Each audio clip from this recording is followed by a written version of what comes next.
Hola amigos y hermanos, bienvenidos a un nuevo día de lectura bíblica. Mi nombre es Flor. Muchas gracias por estar aquí en este nuevo día de lectura. Espero que todos estén listos, preparados para comenzar con la lectura del día de hoy. Y como siempre, vamos a iniciar con una oración. Padre, venimos a rendirnos en tu presencia, en el nombre de Jesús, Señor. Venimos a darte las gracias primeramente, Señor, por el regalo de la vida. Gracias por habernos despertado hoy en este día, Señor. Te pido, Padre, como siempre, que seas tú dirigiéndonos en este tiempo de lectura, Señor. Te pido que tú abras nuestro entendimiento, Padre, a la hora de leer tu palabra. Ayúdanos a entender lo que estamos leyendo. Danos, Padre, esa sabiduría que necesitamos, Padre, a la hora de leer tu palabra. Te pido también, Señor, que tú bendigas a cada una de las personas que viene a este canal, Señor, a escuchar de tu palabra, Señor. Que tú bendigas sus vidas, que tú bendigas sus hogares, su trabajo, Señor, su familia. Y sobre todo, Padre, te pido que los ayudes a acercarse a ti, Padre. Que los ayudes a crear una relación contigo, Señor. Que los ayudes especialmente en este nuevo año, Señor, a crear la disciplina de pasar tiempo en tu palabra. Que si el año pasado no lo hicieron, que este año puedan tomar esa decisión, puedan tomar la iniciativa, Señor, de pasar tiempo en tu palabra, porque ese es el método principal por el cual te vamos a conocer, y es importante conocerte a ti, Padre. Yo te pido, Señor, que tú les bendigas en este día, Señor, que los acompañes a lo largo de este año, Señor, que seas tú lo primero en sus vidas, que ellos tomen la decisión de ponerte a ti primero a lo largo de todo este año, Señor. Te pido todo esto en el nombre de Jesús. Amén. Capítulo 13. La parábola del sembrador.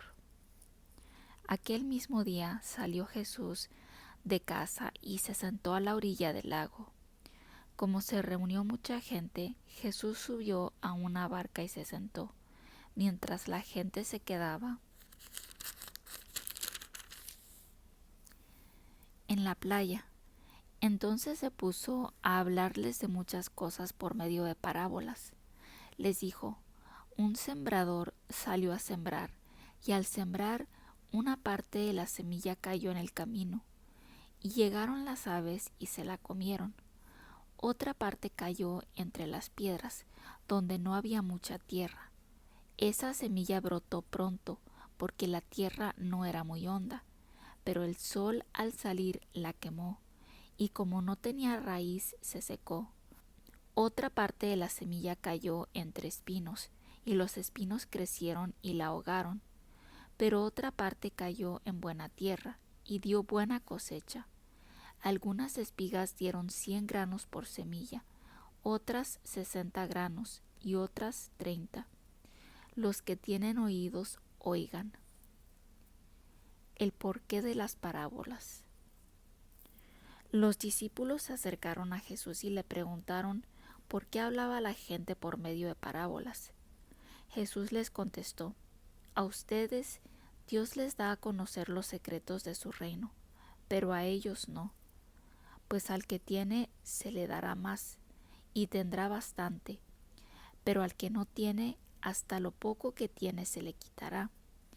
Por eso les hablo por medio de parábolas, porque ellos miran, pero no ven, escuchan, pero no oyen ni entienden. Así, en el caso de ellos se cumple lo que dijo el profeta Isaías: por más que escuchen, no entenderán, por más que miren, no verán, pues la mente de este pueblo está entorpecida, tienen tapados los oídos y sus ojos están cerrados, para que no puedan ver ni oír, ni puedan entender, para que no se vuelvan a mí y yo no los sane. Pero dichosos ustedes, porque tienen ojos que ven y oídos que oyen. Les aseguro que muchos profetas y gente buena quisieron ver esto que ustedes ven, y no lo vieron. Quisieron oír esto que ustedes oyen, y no lo oyeron.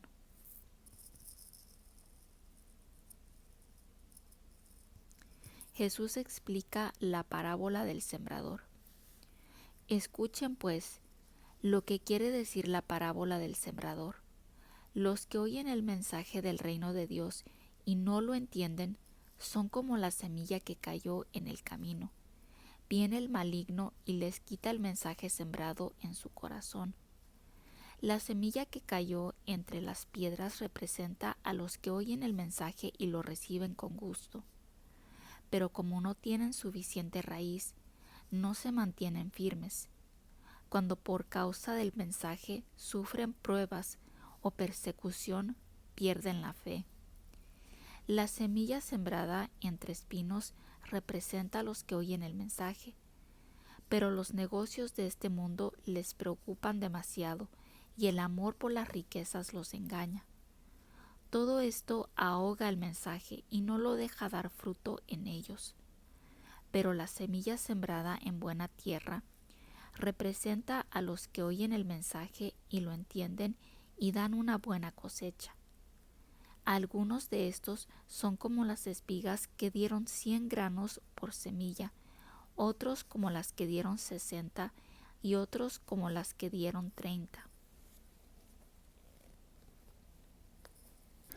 La parábola de la mala hierba entre el trigo. Jesús les contó esta otra parábola. El reino de Dios es como un hombre que sembró buena semilla en su campo. Pero cuando todos estaban durmiendo, llegó un enemigo que sembró mala hierba entre el trigo y se fue. Cuando el trigo creció y se formó la espiga, apareció también la mala hierba. Entonces los trabajadores fueron a decirle al dueño: Señor, si la semilla que sembró usted en el campo era buena, ¿de dónde ha salido la mala hierba? El dueño les dijo: algún enemigo ha hecho esto. Los trabajadores le preguntaron: ¿quiere usted que vayamos a arrancar la mala hierba? Pero él les dijo: no, porque al arrancar la mala hierba pueden arrancar también el trigo. Lo mejor es dejarlos crecer juntos hasta la cosecha. Entonces mandaré a los que han de recogerla que aparten primero la mala hierba y la aten en manojos para quemarla, y que después guarden el trigo en mi granero. La parábola de la semilla de mostaza. Jesús también les contó esta parábola. El reino de Dios es como una semilla de mostaza que un hombre siembra en su campo. Es, por cierto, la más pequeña de todas las semillas, pero cuando crece se hace más grande que las otras plantas del huerto y llega a ser como un árbol tan grande que las aves van y hacen nido en sus ramas. La parábola de la levadura. También les contó esta parábola.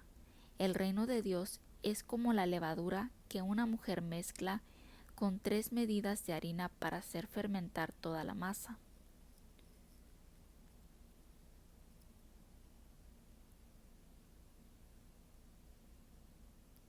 El uso que Jesús hacía de las parábolas. Jesús habló de todo esto a la gente por medio de parábolas, y sin parábolas no les hablaba. Esto fue para que se cumpliera lo que había dicho el profeta: hablaré por medio de parábolas, diré cosas que han estado en secreto desde que Dios hizo el mundo. Jesús explica la parábola de la mala hierba entre el trigo. Jesús despidió entonces a la gente y entró en la casa, donde sus discípulos se le acercaron y le pidieron que les explicara la parábola de la mala hierba en el campo. Jesús les respondió: el que siembra la buena semilla es el Hijo del Hombre, y el campo es el mundo. La buena semilla representa a los que son del reino, y la mala hierba representa a los que son del maligno. Y el enemigo que sembró la mala hierba es el diablo. La cosecha representa el fin del mundo, y los que recogen la cosecha son los ángeles. Así como la mala hierba se recoge y se echa al fuego para quemarla, así sucederá también al fin del mundo. El Hijo del Hombre mandará a sus ángeles a recoger de su reino a todos los que hacen pecar a otros, y a los que practican el mal los echará en el horno encendido, donde llorarán y les rechinarán los dientes. Entonces aquellos que cumplen lo que Dios exige brillarán como el sol en el reino de su Padre. Los que tienen oídos, oigan. La parábola del tesoro escondido. El reino de Dios es como un tesoro escondido en un terreno. Un hombre encuentra el tesoro y lo vuelve a esconder allí mismo. Lleno de alegría, va y vende todo lo que tiene y compra ese terreno. La parábola de la perla de mucho valor. El reino de Dios es también como un comerciante que anda buscando perlas finas. Cuando encuentra una de mucho valor, va y vende todo lo que tiene y compra esa perla. La parábola de la red. El reino de Dios es también como una red que se echa al mar y recoge toda clase de pescado. Cuando la red se llena, los pescadores la sacan a la playa, donde se sientan a escoger el pescado. Guardan el bueno en canastas y tiran el malo. Así también sucederá al fin del mundo. Saldrán los ángeles para separar a los malos de los buenos, y echarán a los malos en el horno de fuego, donde llorarán y les rechinarán los dientes. Tesoros nuevos y viejos. Jesús preguntó: ¿Entienden ustedes todo esto? Sí, Señor, contestaron ellos. Entonces Jesús les dijo: Cuando un maestro de la ley se instruye acerca del reino de Dios, se parece al dueño de una casa, que de lo que tiene guardado sabe sacar cosas nuevas y cosas viejas. Jesús en Nazaret. Cuando Jesús terminó de contar estas parábolas, se fue de allí y llegó a su propia tierra, donde comenzó a enseñar en la sinagoga del lugar. La gente, admirada, decía: ¿Dónde aprendió todo lo que sabe? ¿Cómo puede hacer esos milagros? ¿No es este el hijo del carpintero y su madre es María? ¿No es el hermano de Santiago, José, Simón y Judas? ¿Y no viven sus hermanas también aquí entre nosotros? ¿De dónde le viene todo esto? Por eso no quisieron hacerle caso. Pero Jesús les dijo: En todas partes se honra a un profeta, menos en su propia tierra y en su propia casa. Y no hizo allí muchos milagros, porque aquella gente no creía en él. Capítulo 14. La muerte de Juan el Bautista. Por aquel mismo tiempo, Herodes, el que gobernaba en Galilea, oyó hablar de Jesús y dijo a los que estaban a su servicio: Ese es Juan el Bautista, que ha resucitado, por eso tiene este poder milagroso. Es que Herodes había hecho arrestar a Juan y llevarlo encadenado a la cárcel. Lo hizo por causa de Herodías, esposa de su hermano Felipe, pues Juan había dicho a Herodes: No debes tenerla como tu mujer. Herodes, que quería matar a Juan, tenía miedo de la gente, porque todos creían que Juan era un profeta. Pero en el cumpleaños de Herodes, la hija de Herodías salió a bailar delante de los invitados, y le gustó tanto a Herodes que le prometió bajo juramento darle cualquier cosa que pidiera. Ella entonces, aconsejada por su madre, dijo a Herodes: Dame en un plato la cabeza de Juan el Bautista. Esto entristeció al rey Herodes, pero como había hecho un juramento en presencia de sus invitados, mandó que se la dieran. Ordenó pues cortarle la cabeza a Juan en la cárcel. Luego la llevaron en un plato y se la dieron a la muchacha, y ella se la entregó a su madre. Llegaron los seguidores de Juan, se llevaron el cuerpo y lo enterraron. Después fueron y avisaron a Jesús. Jesús da de comer a 5,000 hombres. Cuando Jesús recibió la noticia, se fue de allí él solo, en una barca a un lugar apartado. Pero la gente lo supo y salió de los pueblos para seguirlo por tierra. Al bajar Jesús de la barca, vio la multitud, sintió compasión de ellos y sanó a los enfermos que llevaban. Como ya se hacía de noche, los discípulos se le acercaron y le dijeron: Ya es tarde y este es un lugar solitario. Despide a la gente para que vayan a las aldeas y se compren comida. Jesús les contestó: No es necesario que se vayan, denles ustedes de comer. Ellos respondieron: No tenemos aquí más que 5 panes y 2 pescados. Jesús les dijo: Tráiganmelos aquí. Entonces mandó a la multitud que se sentara sobre la hierba. Luego tomó en sus manos los 5 panes y los 2 pescados y, mirando al cielo, dio gracias a Dios y partió los panes, los dio a los discípulos y ellos los repartieron entre la gente. Todos comieron hasta quedar satisfechos y todavía llenaron 12 canastas con los pedazos sobrantes. Los que comieron fueron unos 5,000 hombres, sin contar las mujeres y los niños. Jesús camina sobre el agua. Después de esto, Jesús hizo que sus discípulos subieran a la barca para que cruzaran el lago antes que él y llegaran al otro lado mientras él despedía a la gente. Cuando la hubo despedido, Jesús subió a un cerro para orar a solas. Al llegar la noche, estaba allí él solo, mientras la barca ya iba bastante lejos de tierra firme. Las olas azotaban la barca, porque tenían el viento en contra. A la madrugada, Jesús fue hacia ellos caminando sobre el agua. Cuando los discípulos lo vieron andar sobre el agua, se asustaron y gritaron llenos de miedo: ¡Es un fantasma! Pero Jesús les habló diciéndoles: Tengan valor, soy yo, no tengan miedo. Entonces Pedro le respondió: Señor, si eres tú, ordena que yo vaya hasta ti sobre el agua.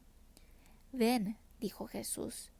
Pedro entonces bajó de la barca y comenzó a caminar sobre el agua en dirección a Jesús. Pero al notar la fuerza del viento, tuvo miedo y como comenzaba a hundirse, gritó: Sálvame, Señor. Al momento Jesús lo tomó de la mano y le dijo: ¡Qué poca fe tienes! ¿Por qué dudaste? En cuanto subieron a la barca, se calmó el viento. Entonces los que estaban en la barca se pusieron de rodillas delante de Jesús y le dijeron: En verdad tú eres el Hijo de Dios. Jesús sana a los enfermos en Genesaret. Cruzaron el lago y llegaron a la tierra de Genesaret. La gente del lugar reconoció a Jesús y la noticia se extendió por toda la región. Le llevaron los enfermos y le rogaban que les dejara tocar siquiera el borde de su capa, y todos los que la tocaban quedaban sanos. Capítulo 15. Lo que hace impuro al hombre. Se acercaron a Jesús algunos fariseos y maestros de la ley que habían llegado de Jerusalén y le preguntaron: ¿Por qué tus discípulos desobedecen la tradición de nuestros antepasados? ¿Por qué no cumplen con la ceremonia de lavarse las manos antes de comer? Jesús les preguntó: ¿Y por qué también ustedes desobedecen el mandato de Dios para seguir sus propias tradiciones? Porque Dios dijo: Honra a tu padre y a tu madre, y el que maldiga a su padre o a su madre será condenado a muerte. Pero ustedes afirman que un hombre puede decirle a su padre o a su madre: No puedo ayudarte, porque todo lo que tengo lo he ofrecido a Dios, y que cualquiera que diga esto ya no está obligado a ayudar a su padre o a su madre. Así pues, ustedes han anulado el mandato de Dios para seguir sus propias tradiciones. Hipócritas, bien habló el profeta Isaías acerca de ustedes cuando dijo: Este pueblo me honra con la boca, pero su corazón está lejos de mí. De nada sirve que me rinda culto. Sus enseñanzas son mandatos de hombres. Luego Jesús llamó a la gente y dijo: Escuchen y entiendan, lo que entra por la boca del hombre no es lo que le hace impuro. Al contrario, lo que hace impuro al hombre es lo que sale de su boca. Entonces los discípulos se acercaron a Jesús y le preguntaron: ¿Sabes que los fariseos se ofendieron al oír lo que dijiste? Él les contestó: Cualquier planta que mi Padre Celestial no haya plantado será arrancada de raíz. Déjenlos, pues son ciegos que guían a otros ciegos, y si un ciego guía a otro, los dos caerán en algún hoyo. Pedro entonces le dijo a Jesús: Explícanos lo que dijiste. Jesús respondió: ¿Tampoco lo comprenden ustedes? ¿No entienden que todo lo que entra por la boca va al vientre, para después salir del cuerpo? Pero lo que sale de la boca viene del interior del hombre, y eso es lo que le hace impuro. Porque del interior del hombre salen los malos pensamientos, los asesinatos, el adulterio, la inmoralidad sexual, los robos, las mentiras y los insultos. Estas cosas son las que hacen impuro al hombre, pero el comer sin cumplir con la ceremonia de lavarse las manos no lo hace impuro. Una extranjera que creyó en Jesús. Jesús se dirigió de allí a la región de Tiro y Sidón, y una mujer cananea que vivía en aquella tierra se le acercó gritando: Señor, Hijo de David, ten compasión de mí, mi hija tiene un demonio. Jesús no le contestó nada. Entonces sus discípulos se le acercaron a él y le rogaron: Dile a esa mujer que se vaya, porque viene gritando detrás de nosotros. Jesús dijo: Dios me ha enviado solamente a las ovejas perdidas del pueblo de Israel. Pero la mujer fue a arrodillarse delante de él, diciendo: Señor, ayúdame. Jesús le contestó: No está bien quitarles el pan a los hijos y dárselo a los perros. Ella le dijo: Sí, Señor, pero hasta los perros comen las migajas que caen de la mesa de sus amos. Entonces le dijo Jesús: Mujer, qué grande es tu fe, hágase como quieres. Y desde ese mismo momento su hija quedó sana. Jesús sana a muchos enfermos. Jesús salió de allí y llegó a la orilla del lago de Galilea. Luego subió a un cerro y se sentó. Mucha gente se reunió donde él estaba. Llevaban cojos, ciegos, mancos, mudos y otros muchos enfermos, que pusieron a los pies de Jesús, y él los sanó. De modo que la gente estaba admirada al ver que los mudos hablaban, los mancos quedaban sanos, los cojos andaban y los ciegos podían ver, y comenzaron a alabar al Dios de Israel. Jesús da de comer a 4,000 hombres. Jesús llamó a sus discípulos y les dijo: Siento compasión de esta gente, porque ya hace 3 días que están aquí conmigo y no tienen nada que comer. No quiero mandarlos sin comer a sus casas, porque pueden desmayarse por el camino. Sus discípulos le dijeron: Pero, ¿cómo podremos encontrar comida para tanta gente en un lugar como este, donde no vive nadie? Jesús les preguntó: ¿Cuántos panes tienen ustedes? 7, y unos pocos pescaditos, contestaron ellos. Entonces mandó que la gente se sentara en el suelo, tomó en sus manos los 7 panes y los pescados, y, habiendo dado gracias a Dios, los partió y los dio a sus discípulos, y ellos los repartieron entre la gente. Todos comieron hasta quedar satisfechos, y aún llenaron 7 canastas con los pedazos sobrantes. Los que comieron eran 4,000 hombres, sin contar a las mujeres y los niños. Después Jesús despidió a la gente, subió a la barca y se fue a la región de Magadán.